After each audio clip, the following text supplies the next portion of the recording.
सभी दर्शकों को नमस्कार, स्वागत है श्री शंकर यूपी 58 के चैनल में। तो आप लोग इस चैनल को ज़्यादा से ज़्यादा सपोर्ट करिए। और आप लोग के बीच में एक छोटा सा नाच गीत लेकर आई हूँ, तो आप लोग इस गीत को जरूर सुनिए।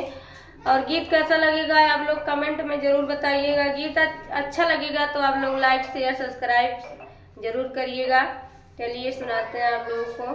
सोने की थाली में जमुना बनायो, सोने की थाली में जमुना बनायो।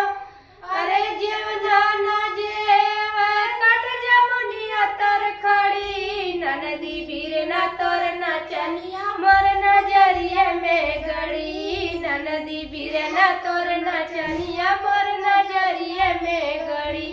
नजरिए में गड़ी हो नजरिए में गड़ी, बीर न तोर नचनिया मोर नजरिए में गड़ी। ननदी बीर न तोर नचनिया मोर नजरिए में गड़ी।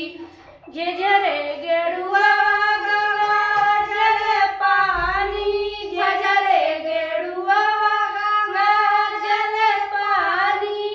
अरे पानिया न घूटे कट जमुनिया तर खड़ी, ननदी बीर न तोर नचनिया मोर नजरिए में गड़ी। ननदी बीर न तोर नचनिया मोर नजरिए में गड़ी।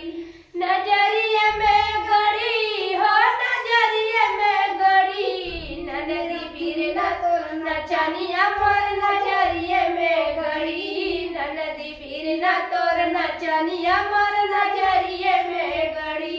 लौंगा इलायची को बीरा जोड़ायो, लौंगा इलायची को बीरा जोड़ायो। अरे बीरा न कूचे कट जमुनिया तर खड़ी, ननदी बीर न तोर नचनिया मोर नजरिए में गड़ी। ननदी बीर न तोर नचनिया मोर नजरिए में गड़ी। नजरिए में गड़ी हो नजरिए में गड़ी, ननदी बीर न तोर नचनिया मोर नजरिए में गड़ी। ननदी बीर न तोर नचनिया मोर नजरिए में गड़ी। फूला हजारी को से जाला गायो, फूला हजारी को से जाला गायो। अरे से जिया न सोए कट जमुनिया तर खड़ी, ननदी बीर न तोर नचनिया मोर नजरिए में गड़ी। ननदी बीर न तोर नचनिया मोर नजरिए में गड़ी।